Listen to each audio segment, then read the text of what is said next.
Olá, nós estamos iniciando mais uma série de entrevistas sobre o workshop A Descoberta do Brincar e Contar Histórias Terapêuticas. Eu sou a Mária Rocha, jornalista, e eu estarei com vocês no bate-papo desta noite. Nós vamos explorar a interseção entre o brincar e o contar histórias como ferramentas terapêuticas na saúde e educação. Nos aprofundar em fundamentos teóricos que sustentam essas práticas, examinando suas influências no desenvolvimento cognitivo, emocional e social das crianças. Você pode acompanhar este programa pelo Viva e Eduque, canal 897 da Soul TV, pelo aplicativo Viva e Eduque, que você pode baixar na loja de celulares Android e iOS, e também pelo canal do YouTube da Associação Viva e Deixe Viver. O tema da nossa entrevista de hoje é Cultura Terapêutica em Foco, explorando os benefícios no desenvolvimento infantil. Nos últimos anos, a cultura terapêutica tem ganhado destaque especialmente no campo do desenvolvimento infantil. Ela se baseia na ideia de que o bem-estar emocional e psicológico das crianças deve ser promovido desde cedo, não apenas como uma resposta a desafios, mas como uma forma de prevenção e de promoção de uma vida saudável e equilibrada. E para falar sobre este assunto, nós convidamos o Dr. Júlio Lima. Graduado em Medicina pela Universidade Federal da Paraíba, com residência médica em ortopedia e traumatologia, e também em ortopedia pediátrica pelo Hospital Getúlio Vargas, o Dr. Júlio Lima tem também mestrado em engenharia biomédica pela Universidade Federal de Pernambuco e pós-graduação em gestão pública. Atualmente, ele é ortopedista do Hospital de Fraturas da Associação de Assistência à Criança Deficiente, a ACD, e médico da ortopedia pediátrica do Hospital Getúlio Vargas. Dr. Júlio Lima, é um prazer enorme recebê-lo aqui no nosso programa. Satisfação muito grande, Amália. Satisfação em participar, de ter sido convidado para participar de um tema tão relevante aos nossos dias, né? É importante a gente tratar sobre a, a ludicidade em ambiente hospitalar em benefício das crianças. É isso mesmo, é um tema muito importante. Então, vamos começar falando como a cultura terapêutica pode complementar as intervenções médicas no desenvolvimento infantil? A cultura terapêutica, ela proporciona ou ela traz à tona um processo que é necessário inicialmente, por exemplo, com a empatia. A empatia dos profissionais com a criança que está chegando naquele ambiente que não é o seu ambiente, é um ambiente estranho a ele, com pessoas desconhecidas, numa situação completamente atípica ao seu cotidiano. Então, ele complementa também na medida que é possível criar um vínculo desses profissionais ou até mesmo desse ambiente com essa criança, tá? E com isso possibilitando a integralidade da atenção a esse menor, que esse é o nosso objetivo, né? É proporcionar a ele uma experiência menos dolorosa, menos desconfortável, mas e que tenha uma experiência com maior leveza, mesmo numa situação tão atribulada quanto é num processo de doença, ou uma criança que tem uma deformidade precisa fazer uma reabilitação, e por aí vai. Eu acho que empatia, vínculo, integralidade na atenção são elementos que vão auxiliar, vão complementar isso. Porque o hospital é realmente muito hostil, né? É um ambiente normalmente hostil, ainda mais para uma criança que chega assim, e não sabe o que está acontecendo, né? Como é que é possível transformar esse ambiente hostil, sério e tal, com mais leveza, né? Transformá-lo num elemento mais leve? É possível em várias frentes. Primeiro, tem que ser compreendido que hoje é um direito da criança que ele tenha um espaço físico. Vamos começar de um espaço físico adequado e um espaço físico que não seja tão concreto, que não seja tão opaco.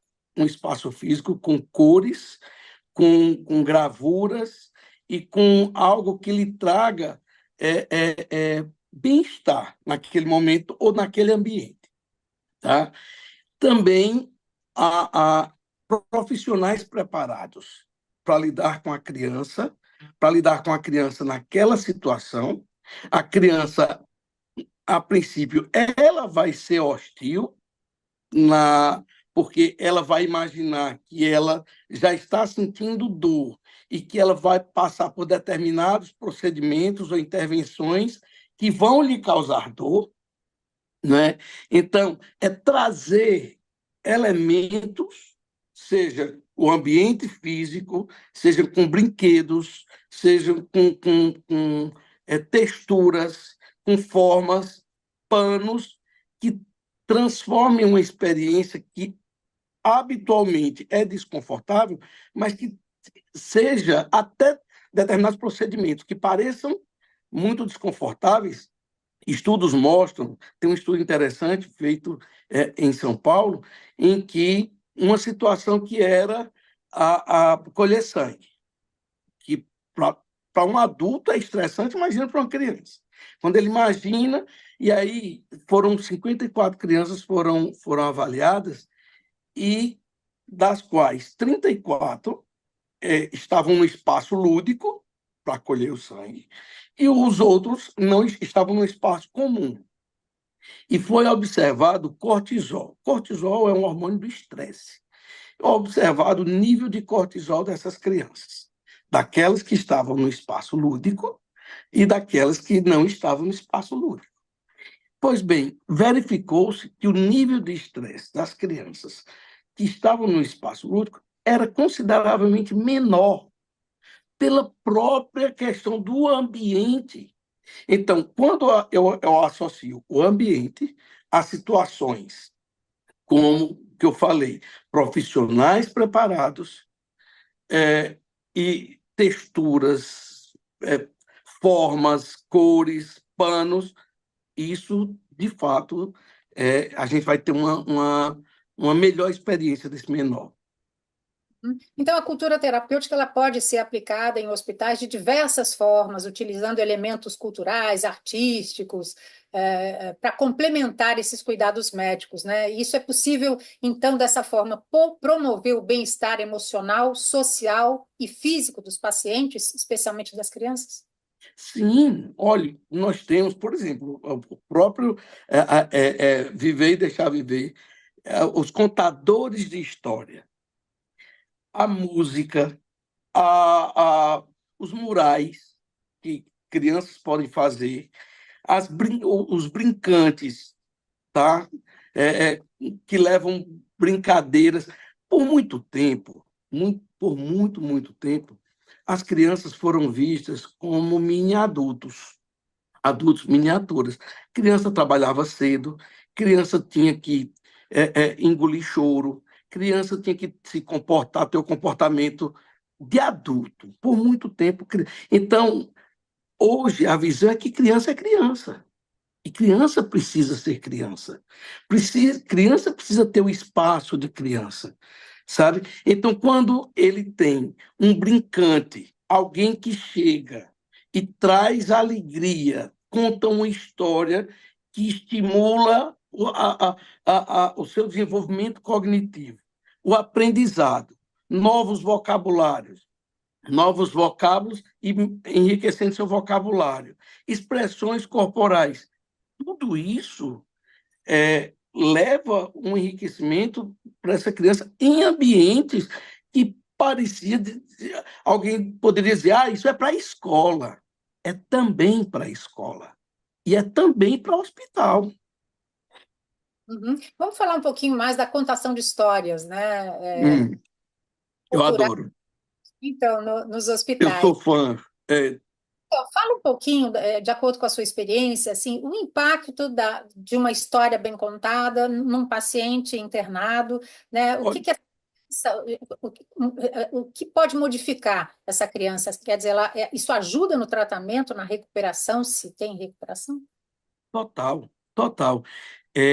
No Hospital Getúlio Vargas, nós temos a clínica de pé torto congênito, tá?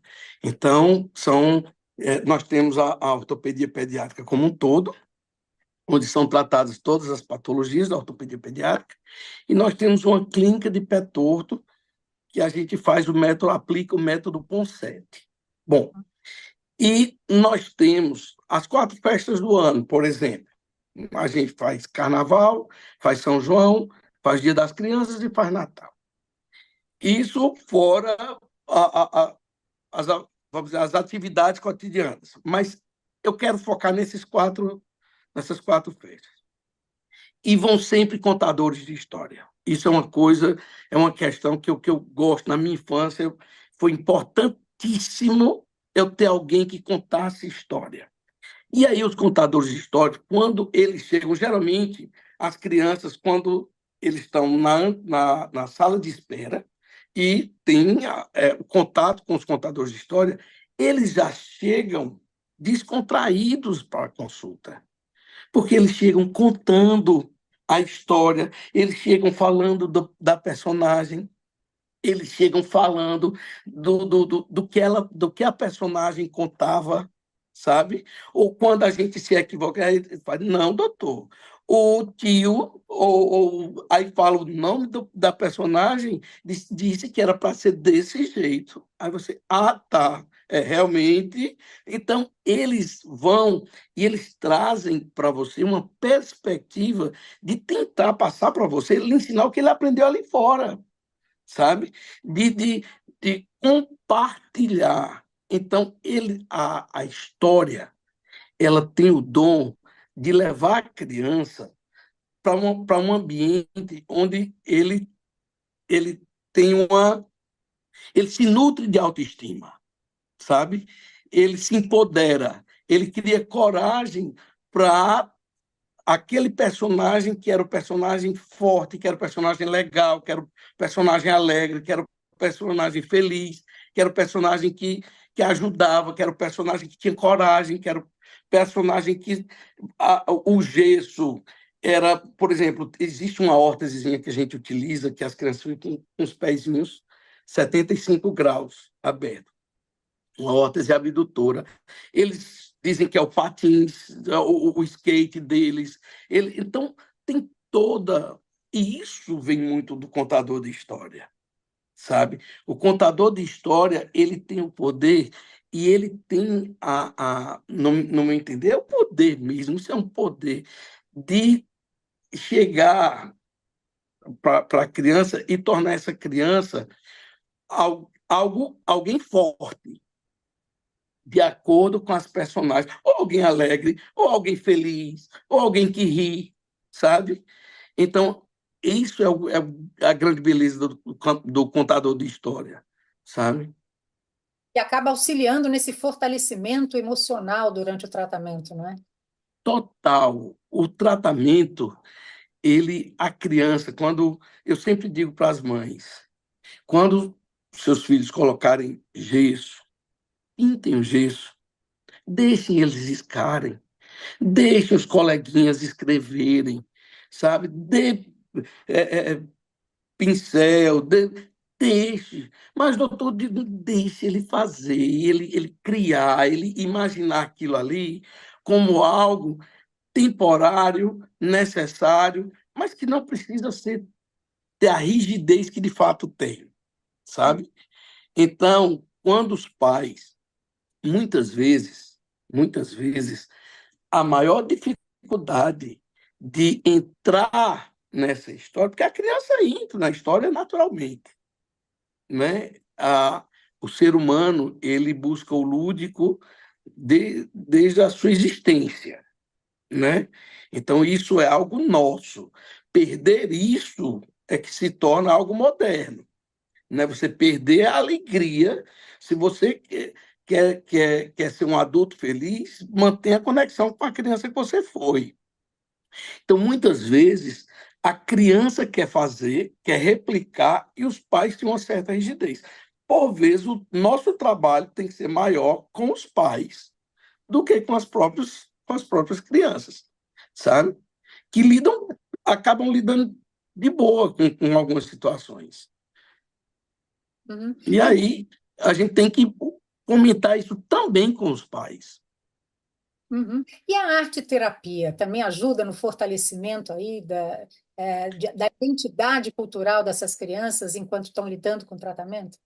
Olhe, a arte-terapia, por exemplo, a gente tem uma questão muito forte, por exemplo, no Nordeste, no Brasil todo, que são os nossos personagens folclóricos, né? E aí, quando a criança tem acesso a esses personagens e eles fazem determinados murais, pensando como é a comadre Florzinha, né? Em que situações a comadre Florzinha ela age, ela faz isso, onde ela vive, como ela vive, você passa para a criança, ou a terapeuta passa para a criança e diz: é, como é que você imagina a sua comadre Florzinha? Como é que você imagina seu Saci Pererê? Como é que você imagina é, é, é, é, sua caipora, que são elementos que são muito utilizados? E o que eu acho fantástico, por exemplo, eu sou também fã dos murais.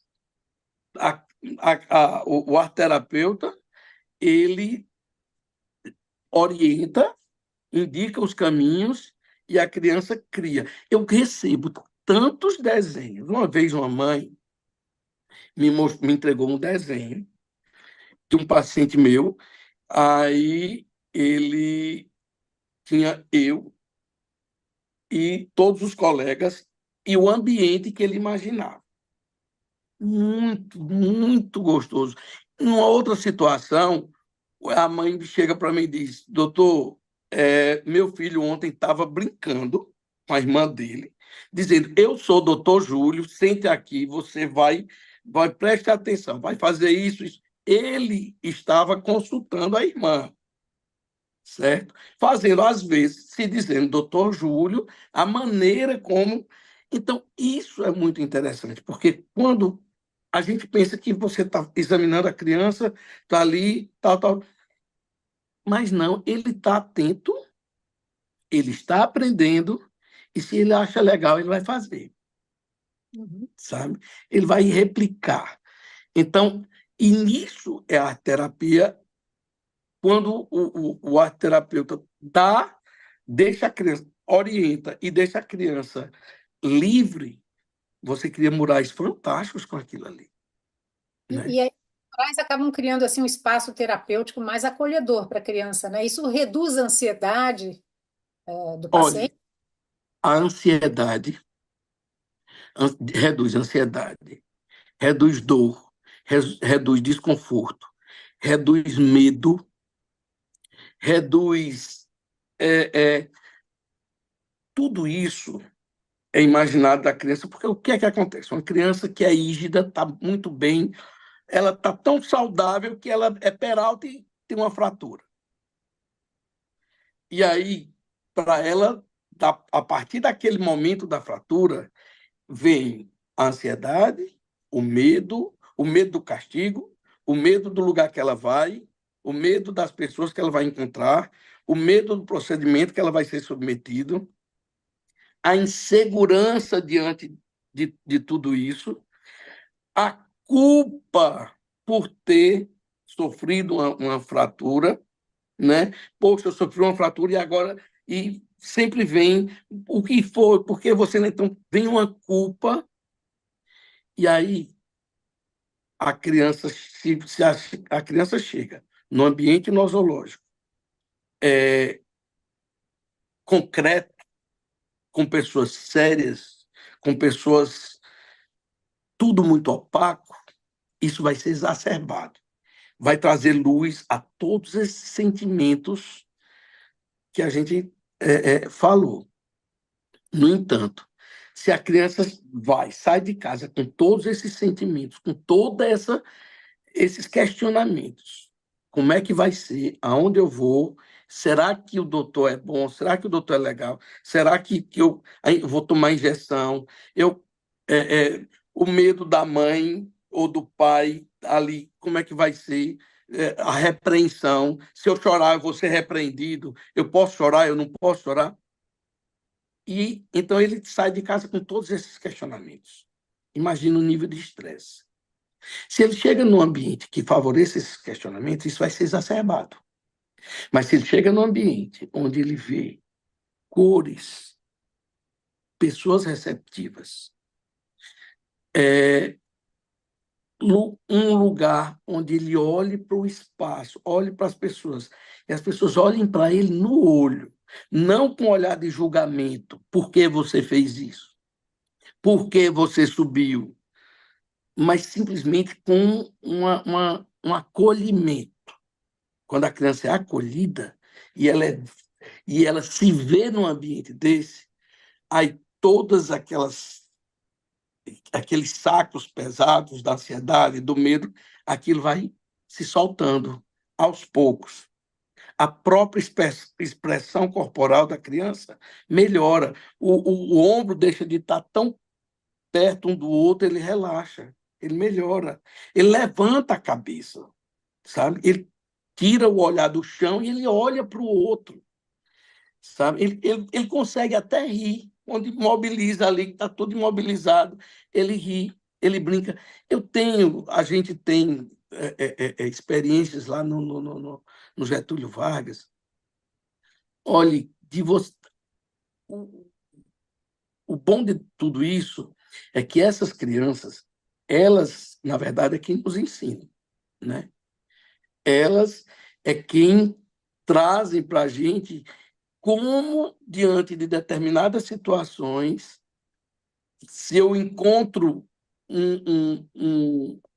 uma receptividade, como aquilo ali se torna mais fácil na vida. Os nós vão se desatando, vão ficando mais frouxos, sabe? E a música, a musicoterapia, ela também é reconfortante, não é? Ela é Ela, usada. a, a música, ela tem o poder maior da música é que uma vez você com ela, você ouvindo, você leva ela para a vida toda, né? É uma nódoa, ela impregna a alma, e quando é numa situação que era para ser desconfortável ou desconfortante, e aí você tá aquela musiquinha, por vezes lá na frente, na vida adulta, quando uma situação está bem complicada, ele vai lembrar daquela música que era de uma situação complicada, mas ele ouviu, ele cantou e a coisa se descomplicou. A música tem esse grande, essa grande coisa É um- fantástica que é esse grande poder, que ela lhe acompanha a vida fora. Imagina isso, sabe? Então, ela pode ser uma música que você escutou no ambiente de desconforto, de hospital, ela pode ser um remedinho, uma pílulazinha que você vai usar para a sua vida toda. Em momentos de desconforto, você lembra daquela musiquinha, fica ouvindo, fica cantando, fica brincando, e você tem o refrigério. Melhora. Tá certo. Então, há evidências científicas que apoiam esse uso de práticas culturais no desenvolvimento das crianças internadas? Sim, tanto há evidências científicas, como há, por exemplo, leis, né? A Constituição Federal, ela, na Lei 11.104 de 2005, eles já prevê que hospitais que têm internamento, eles necessitam ter ambientes tipo brinquedotecas e ambientes lúdicos para para as crianças. Por quê? Porque é cientificamente comprovado. Por exemplo, eu dei o exemplo do estresse para colher sangue, do cortisol. Então, nós temos ali uma evidência científica do ambiente lúdico ele ser menos estressante do que um ambiente convencional, né? Então, tem evidências científicas fortes. Agora, a gente está. Isso também tem que ter, não é só no hospital. Eu acho que quando você vê na escola, até esse espaço de ludicidade, disciplinas de ludicidade, em que você tem determinadas vertentes da educação que agora que estão criando o corpo, como a ludicidade, como um processo importante para o aprendizado da criança. E isso, por exemplo, a gente tem um projeto de extensão com a Unifafit, que é uma universidade do Recife, e em que alunos do curso de pedagogia, eles estão lá nas enfermarias, conversando com as nossas crianças, contando histórias, levando o lúdico para quê? Como processo de aprendizado também para essas crianças. Então, o brincar não é só se divertir, não é só tirar atenção, não é só. Não.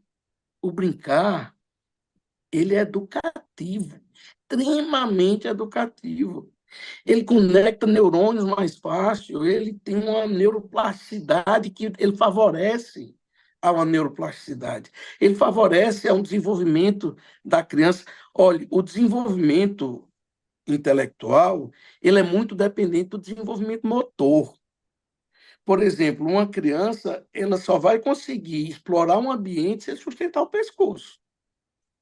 Ele só vai conseguir interagir com o pai, com a mãe, com o cuidador, com um brincante, se ele conseguir fazer movimentos complexos, que são movimentos, mas ele precisa ter um desenvolvimento motor para ele poder. Ele só vai conseguir escrever bem se ele tiver um desenvolvimento motor adequado. Então, nisso, a ludicidade faz toda a diferença. E os hospitais têm mudado ou seja, essa prática, né, de introduzir esses elementos em hospitais. Essa prática tem sido comum nos hospitais brasileiros ou ainda está engatinhando? Quer dizer, a gente está falando do Hospital Getúlio Vargas, né, Uhum. também trabalha lá, mas assim, falando de uma maneira geral, né, como é que está essa situação dos hospitais no Brasil? Eles têm aderido a essa prática de tornar um ambiente menos hostil, ludicidade, a introdução de contadores de história, de musicoterapia, arte-terapia?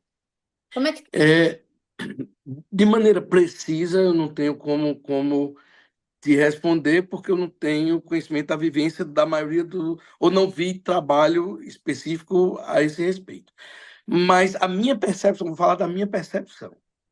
A minha percepção é que hospitais particulares já têm isso mais, é, é, é, é, vamos dizer assim, mais sedimentado, já da necessidade, da importância e da prática.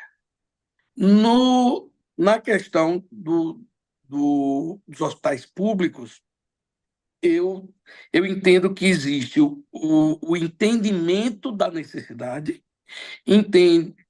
existe a compreensão da importância, existe a lei. Agora, eu acho que ainda existem muitas questões burocráticas para a efetivação disso, tá? Então, que é importante, que é necessário, que é, é, é, como é que se diz? Imprescindível. Eu acho que todos os atores já sabem, já tem isso. Agora, eu acho que em muitos lugares, no interior, até nas capitais, ainda hospitais públicos, eu acho que ainda tem uma questão burocrática que talvez uns consigam, outros não. a própria formação médica de quem está ali no hospital público. E no hospital particular, a coisa é meio que decidida de maneira vertical. Nos hospitais públicos, vai muito do profissional entender da importância daquilo e buscar, de fazer o projeto, de apresentar o projeto ao seu gestor local, à Secretaria Municipal de Saúde e tal. Então, isso ainda tem muito que ser melhorado, eu penso, na formação médica como um todo. Tá? Então, os médicos precisam abraçarem mais essa causa. Eu acho que muita gente já tem abraçado, mas eu penso que talvez os mais jovens já estejam, os da minha geração têm uma certa resistência a isso, dizer, não, isso aí, isso, sabe? É muita zoada, é muito barulho, é muito. Mas não zoada é bom, barulho é maravilhoso, sabe? E hospital é lugar de brincadeira, sim. Né? Isso ajuda, né? Então, a Né? situação está mudando e esse Brasil é grande demais, né? Não dá para. Sim, sim. Bom, eu peço licença, para dar um aviso importante, a gente volta a conversar depois do intervalo, tá bom? Desde 2007, a Associação Vive e Deixe Viver realiza um workshop A Descoberta do Brincar e Contar Histórias Terapêuticas. É um evento que tem como objetivo trazer ao debate a saúde mental, em especial em crianças e adolescentes. Patrocinado pelo Instituto Helena Floresbal, com realização da Associação Viva e Deixe Viver, este ano o evento ocorrerá em São Paulo, no dia 19 de outubro, no auditório da Escola de Enfermagem da USP. Acesse o QR Code que aparece na tela e saiba mais sobre este evento. Nós vamos para o intervalo e voltamos já já. Até!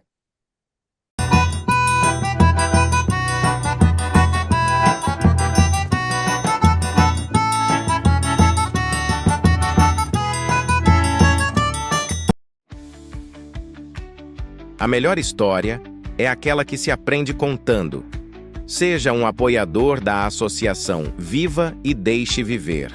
Acreditamos que o poder de uma boa história é capaz de humanizar as áreas da saúde e educação.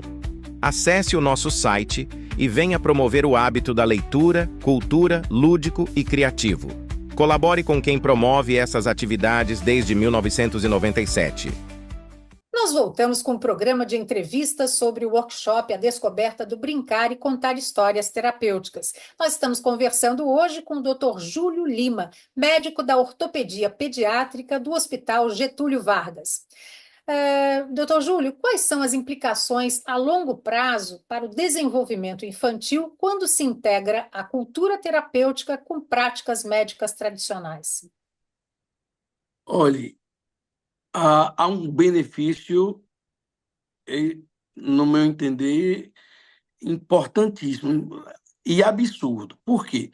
Quando eu tenho apenas um ambiente comum, sem associar as práticas culturais, eu tenho experiências que não são benéficas, seja para a memória, seja para situações que a gente vai enfrentar, ou que a criança vai enfrentar na vida.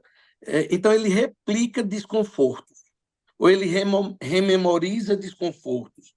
E isso influencia nas suas atitudes, na sua aprendizagem, na sua forma de ver o mundo. Quando a gente tem um ambiente hospitalar ou práticas médicas que tem uma associado elementos culturais, onde a criança tenha acesso a, vamos dizer assim, ele tem contato com o que é de natureza, com o que é de brincadeira, com o que é de felicidade, com o que é de colorido. Isso diminui o próprio desconforto que diminui na vida dele naquele momento, ele também vai replicar nas próximas ou em situações que não sejam tão confortáveis. Ele vai ter não só um aprendizado, eu acho que assim, abre um leque, como a gente já comentou, um leque do ponto de vista de neuroplasticidade, de aprendizado.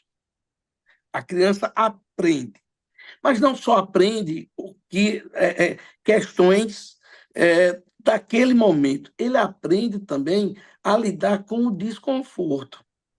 Ele aprende a lidar com o que aparentemente é doloroso, mas ele pode criar ou ali aprender a criar artifícios para lidar em situações de desconforto, sabe? Ele rememorizar como foi que ele lidou ou como foi que ele aprendeu como deve se lidar em situações de desconforto. E aí, na adolescência, na fase adulta, ele rememoriza, ele tem isso como subsídio para a vida dele, sabe?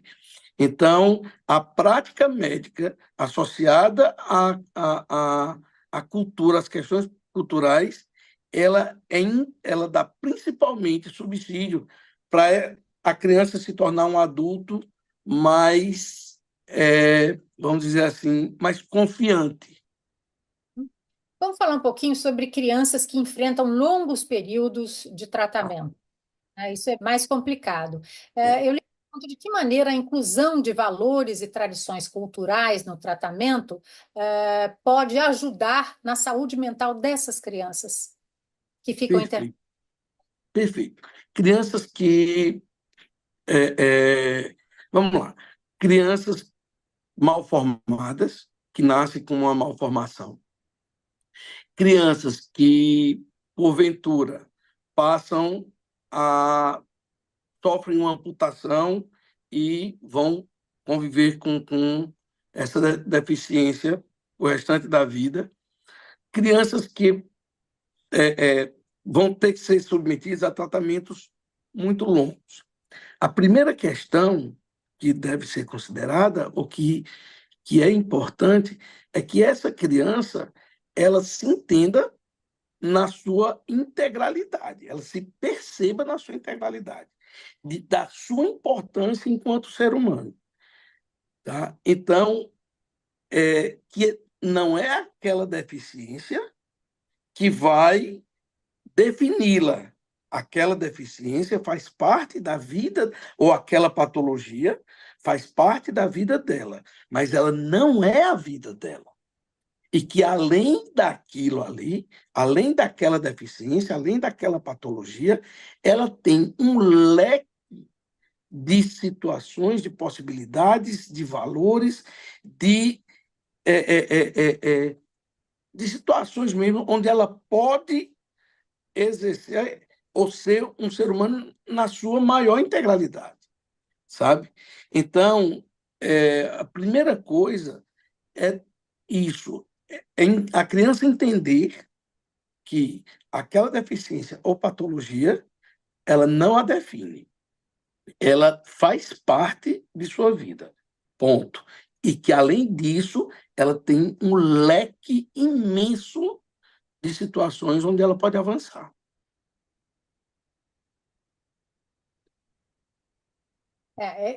São questões complicadas essa de como transmitir isso para a criança, né? Como colocar essa criança dentro desse contexto? Deve ser bastante complicado. É importante uma individualização de abordagens terapêuticas sempre? É importante primeiro, um ambiente coletivo, onde quando a criança ela é isolada, ela acha que ela é o diferente. Ela se sente como diferente. Na verdade, essa criança ela precisa ter contato com crianças que tenham dificuldades semelhantes, mas outras maiores que já superaram dificuldades que ela ainda tem e que ela vê naquele coleguinha que tem mais idade e que não tinha aquela dificuldade dele, mas que já está em outro degrau. Ou seja, ele precisa, na verdade, de um ambiente onde ele tenha referências, e referências positivas, sabe? Referências em situações onde ele tenha vontade, ele não se entenda como o diferente. Sim, os tratamentos eles devem ser à la carte, eles devem ser individualizados. Do ponto de vista terapêutico, técnico, não existe receita de bolo. Não pode fazer algo que seja igual para todo mundo. Não.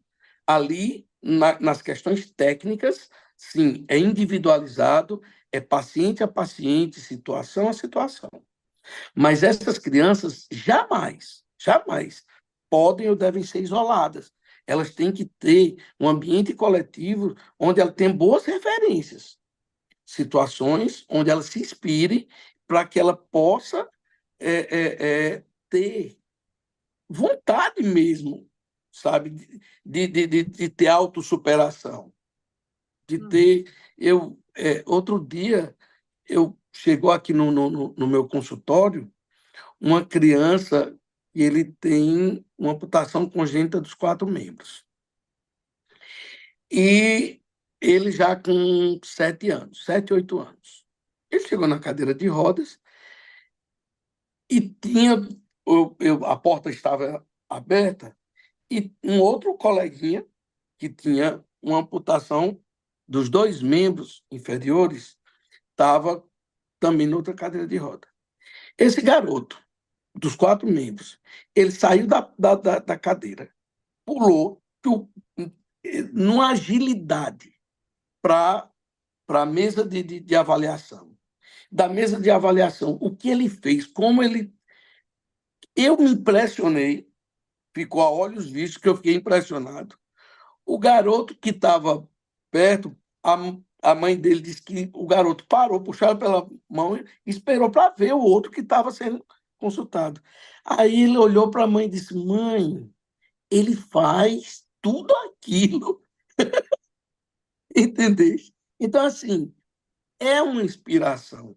Sim, eu estou sem as 2 pernas. Ele está sem os 4.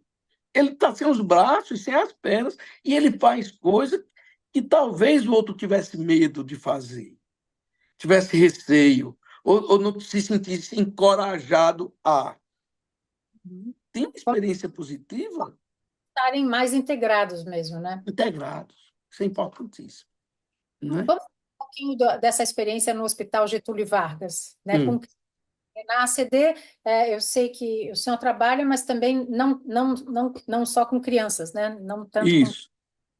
Existem planos, falando do Hospital Getúlio Vargas, ou planos ou programas, para integrar mais elementos culturais nas terapias e na reabilitação de crianças? No Hospital Getúlio Vargas existe luta. A gente a gente está lutando. Nós tínhamos. Primeiro, existe. Para responder essa pergunta, precisaria ter uma contextualização.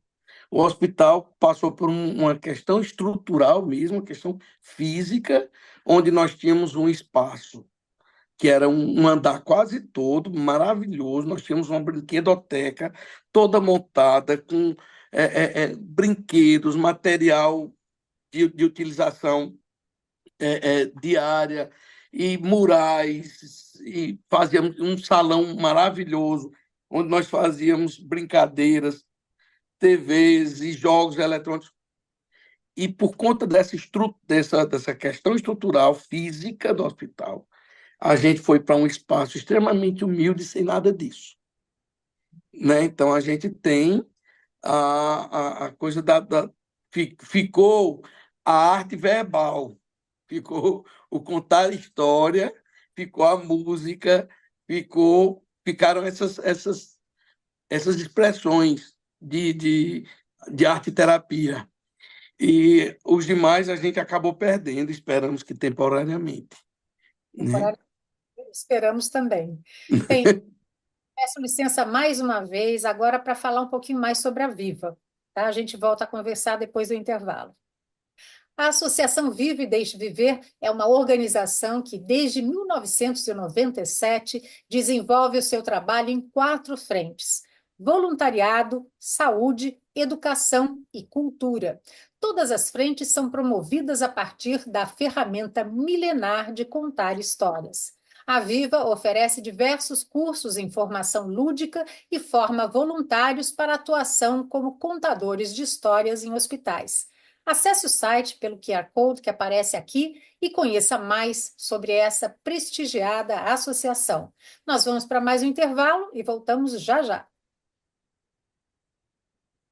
Seja conhecendo dinossauros ou princesas, as histórias têm o poder de transformar a vida de uma criança. É o que eu faço em meus livros e o que você também pode fazer sendo voluntário na Viva e Deixe Viver, através da contação, levando educação, cultura e bem-estar para crianças e adolescentes hospitalizados. Para continuar esse trabalho, precisamos da sua ajuda. Seja um contador ou apoiador. Viva e Deixe Viver. O que a gente faz, conta. A Domingueira de Histórias é o seu encontro com a magia e a fantasia. Os nossos contadores de estados diferentes do Brasil reúnem-se para compartilhar boas histórias para você ouvir em família e com os amigos. A nossa programação acontece em todo o quarto domingo do mês, em nosso canal do YouTube, Associação Viva, às 10 horas da manhã. Vem conferir! E agora é hora de dar tchau.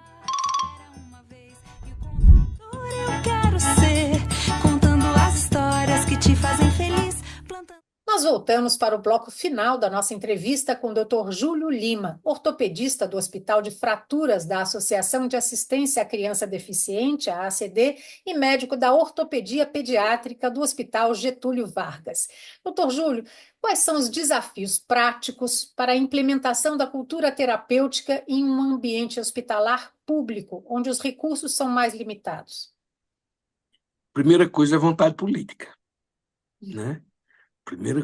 Então, a gente precisa ter gestores que se sensibilizem, mais do que se sensibilizem, que compreendam a real efetividade dessa prática, tá? Então, no momento que nós tivermos gestores que entendam a importância da arte e cultura em ambiente hospitalar, dos benefícios de tempo de internamento, de insumos utilizados que, vamos dizer assim, de questões médicas, práticas, técnicas, que poderiam ser evitadas ou diminuídos os seus gastos. Então, como tudo meio que gira na questão econômica, é muito mais barato você ter um espaço onde a criança se sinta bem e ela tenha uma recuperação melhor. A gente sabe que a criança, quando ela interage com objetos, brinquedos, no caso, interage com seus pares, com outras crianças, com adultos, com elementos da natureza, elas têm uma recuperação muito mais rápida e efetiva. Então, assim, os desafios maiores, o maior desafio é a vontade política. E, a partir disso, são escolas médicas que formem médicos que estejam... a palavra não é sensibilizada, ninguém precisa se sensibilizar. Precisa entender mesmo que é necessário, que essa prática tem que ser uma prática inserida no ato médico, no que o médico, fisioterapeuta, terapeuta ocupacional, enfermeira, técnica de enfermagem, todo mundo, todo profissional de saúde, ele tem que entender da importância, e aí sim, ele fazer parte dessa mudança, não só mudança, dessa atividade mesmo, que é a prática clínica aliado à cultura, no hospital, né? Eu queria que o senhor falasse um pouco sobre a importância de se estabelecer parcerias entre hospitais e instituições culturais, como museus, grupos artísticos, para fornecer apoio terapêutico a crianças internadas. Pronto. A grande importância é porque o terceiro setor sejam como ao Viver e Deixa Viver, uma associação como a Viver e Deixa Viver, e outras associações, com outros espaços, porque a criança está num ambiente onde ele não pode sair, né? Mas, principalmente, quando faz tem um vínculo com essas associações, onde seus profissionais tragam para a criança. Essa criança eles têm que entender que, por vezes, a criança vai ter acesso pela primeira vez a um universo que no seu cotidiano ele nunca teve. Ele é uma criança do interior, de um sítio, ou da periferia, em situações de vulnerabilidade da infância, e que, por vezes, é num ambiente, ou pode ser um ambiente hospitalar, onde aquela criança tenha acesso ou tenha vamos dizer assim, acesso a um universo que ele nunca se percebeu. Você falou de museu, por exemplo. Olha a importância que seria se os museus tivessem pessoas onde levassem o conhecimento da arte para crianças que nunca tiveram acesso, não sabem, não imaginam o que é aquilo, porque os pais estão preocupados com prato e comida. E ali, no hospital, aquela experiência pode ser uma experiência modificadora para a vida daquela criança. Aquela criança pode chegar no hospital com uma fratura e sair uma criança modificada em vários aspectos da sua vida, sabe? Seja no aprendizado, seja na vontade de querer aprender mais, seja num clique de uma habilidade que ele talvez nem conhecesse, e ele descobre ali determinada habilidade por experiências com pessoas, sejam com brincantes, sejam com arte educadores, sejam com pessoas que vão levar conhecimento, professores, alunos, pessoas que vão levar conhecimento, vão levar brincadeira, vão levar ludicidade, e aquilo ali pode ser um momento transformador. Sabe aquela história de você chegar com um balaio de limão e esses meninos saírem com a limonada boa danada, com vontades. Ele sai lá querendo, sai de lá querendo ver um novo universo. Isso, com certeza, já aconteceu em muitos lugares. E isso deve acontecer. E, olha, e no setor público, isso é tão mais importante. Porque numa instituição privada, geralmente a criança vai dar continuidade ao que vem de casa. Na instituição pública, pode ser o primeiro contato da criança com alguma coisa que lhe diferencie de um adulto mirim. Pode ser o primeiro contato de uma criança com a infância, sabe? Então, é imprescindível. As escolas, eu sei que tratam isso, já têm tratado isso de maneira... Mas o hospital tem que ser uma extensão da escola também para o aprendizado. Tem que ser uma extensão dos museus para levar arte, tem que ser uma extensão das pessoas que pintam, das pessoas que entendem de arte manual, de artesanato, é uma extensão de um bom contador de história. Quem sabe uma criança não se descobre um contador de história e contando da sua realidade lá, ele conte de uma maneira diferente, porque o artista vê diferente. O artista comunica diferente, né? Eu vendo você comunicando, por exemplo, você comunica diferente, porque é a arte de quem. Você tem a arte da comunicação. Então, imagina alguém, uma criança, está vindo aquilo ali, vê de uma maneira que diz, poxa, e se descobre ali. Eu queria tanto ver nas instituições públicas, sabe, as crianças terem um espaço onde elas se recuperem das suas patologias, tenham todas essas. Isso não diminui em nada todos os procedimentos necessários, Sim, claro. mas que eles tenham não é detalhe, eles tenham essa riqueza a mais, né? Vamos falar um pouquinho de família aqui, né? Vamos Sim, colocar essa nossa conversa. Os pronto. hospitais que o senhor já trabalhou ou trabalha, oferecem programas ou iniciativas que também envolvem a família no processo terapêutico, utilizando as suas tradições culturais? É, que eu tenha conhecimento, vou falar da minha experiência mais uma vez, que eu tenha conhecimento, não. É uma outra questão.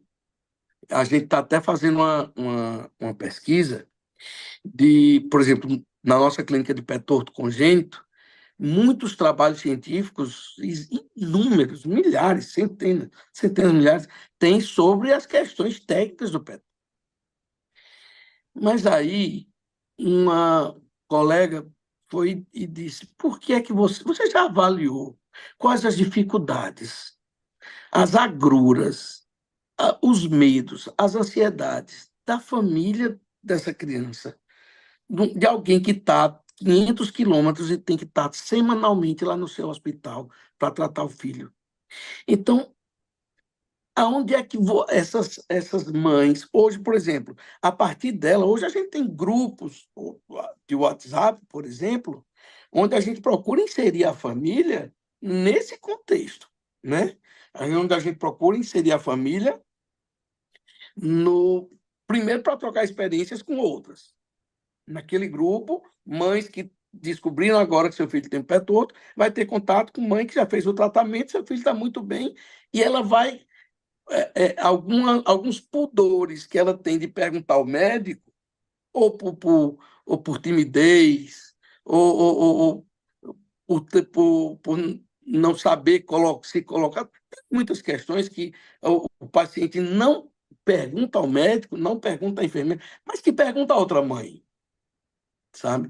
Pergunta a alguém que passou por aquela situação. Então, assim, nós estamos esse, mas isso uma luz que acendeu bem recentemente, que é a inserção da família nesse contexto de tratamento, de ludicidade. Nas nossas 4 festas do ano, por exemplo, eu faço questão dos pais, porque muitas vezes as mães são as acompanhantes dos filhos. E aí, em algumas, eu quero ver quem são os pais desses meninos, não só as mães. Eu quero ver, conversar com a família dessa criança, entender essa dinâmica familiar, entender como é que se dá isso. O tratamento do filho está sendo abraçado só pela mãe, ou só pelo pai, ou o casal, ou a família está abraçando esse tratamento. Quem é responsável por essa criança? É só um, ou os dois estão se sentindo responsáveis pela recuperação do seu filho? Então, aí sim, nós estamos, nesse momento, buscando trazer a família, mas eu não sei se essa visão, ou eu enxerguei tarde, ou ainda outros pares precisam enxergar também para inserir a família nesses contextos, Eu sei que né? vai variar esse Brasil, a gente está conversando aqui, o Brasil é muito grande, muito Né? diverso, mas vamos falar um pouquinho da tecnologia que também pode ser usada dentro desse processo que a gente está conversando, né? A tecnologia tecnologia ela tem algum papel na implementação da cultura terapêutica no hospital? Ou seja, existem plataformas digitais que ajudam a trazer elementos culturais para as terapias? Já existe isso? Existem, e as nossas crianças, elas são tecnológicas, né? As de ambiente particular, totalmente tecnológicas. As da rede pública, já uma boa parte já tem a tecnologia no seu cotidiano. E aí sim, já existem plataformas, já existem. Particularmente, eu acho que a tecnologia, massa, mas isso é um pensamento pessoal, sabe? Eu acho que devia ser algo meio que a conta-gotas. Eu tenho medo de tecnologia demais, em tempo demais com criança. Eu ainda tenho uma perspectiva de querer, para essa criança, algo mais, contatos mais reais, seja com o papel, com o lápis, com a textura, com a tinta, do que com a tela, sabe? Do que maravilhoso, não estou desmerecendo isso, mas eu penso que a criança ela tem a tela ela aprende mais, mas ela aprende, mas ela esquece muito mais rápido também daquilo que ela viu. Nas relações mais reais, ela talvez o aprendizado seja mais paulatino, mas ele é mais firme, sabe? Ele é mais consistente. Então, assim, tecnologia, já existem plataformas, são bem utilizadas, são bem-vindas, mas eu gosto mais das... Um pouco de cuidado no uso, né, dessas... Isso, Um pouco de cuidado. né? A cultura terapêutica ela promove um bem-estar emocional, social e cognitivo desde a infância, preparando as crianças para enfrentar os desafios da vida com maior resiliência e um senso profundo de identidade cultural. Nós podemos dizer, doutor Júlio, que a cultura terapêutica ela oferece um enfoque holístico e preventivo para o desenvolvimento infantil? Total. A cultura terapêutica, ela holístico na medida que todos cabem nesse universo de alegrias, então, altos, baixos, gordos, magros, brancos, pretos, animais, árvores, céu, terra, tudo cabe. Água, tudo cabe. Então, a arteterapia é de uma democracia. E aí, como ela tem essa abrangência toda, essa abrangência total, ela ela é tudo, cabe. Me perdoa, eu acabei perdendo o meio da tua pergunta. Envolvia a questão Tu pode repetir-la? Perguntei, podemos dizer que a cultura terapêutica ela tem um enfoque holístico e preventivo para o desenvolvimento? Pronto, preventivo. Então, a questão holística, eu falei, né? Então, tudo cabe na cultura terapêutica. Por quê? Porque ela é democrática, porque ela é livre, porque ela não tem arestas, né? Ela tem todas as cores e união de cores que transforma em outras cores e em outras formações. E ela é preventiva na medida que ela traz educação. Tudo que educa, ela previne para algo que destoa do que foi aprendizado.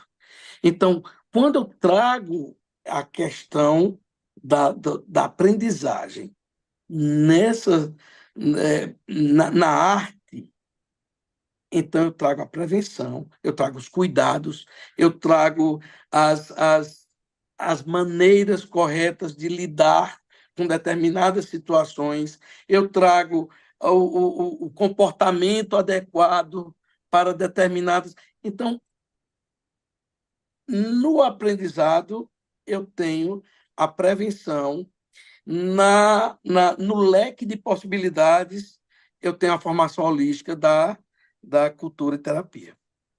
Tá certo. Muito obrigada, doutor Júlio, pela entrevista. Obrigada mesmo.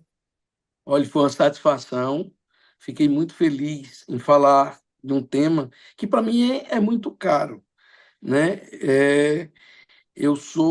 Muitas mães chegam para mim e dizem: eu não entendo como é que esse menino não deixa eu triscar no braço dele. Quando o senhor chega aqui, o senhor mexe. Eu digo, por dois motivos. Primeiro, é porque o juiz é o mesmo. Então, ele entende que ele está lidando com alguém que está com um colega de sala dele, certo? E o outro, que é a felicidade da gente poder. Olha, se há uma coisa que as pessoas deveriam ter como perspectiva de vida transforme a realidade de alguém. E a arte e cultura, ele tem esse poder, transformar realidades. Eu acho que esse é o maior benefício da arte e cultura, transformar realidades. A gente existe para transformar realidades para melhor. Muito obrigada pela entrevista, doutor Júlio Lima. Tudo Obrigada, de bom. prazer. Igualmente. E os nossos agradecimentos a você também que nos acompanhou até aqui. E um agradecimento especial ao Instituto Helena Floresbal, patrocinador do 17º Workshop A Descoberta do Brincar e Contar Histórias Terapêuticas, do qual essa entrevista faz parte, com realização pela Associação Viva e Deixe Viver. Uma boa noite para você e muito obrigada pela atenção.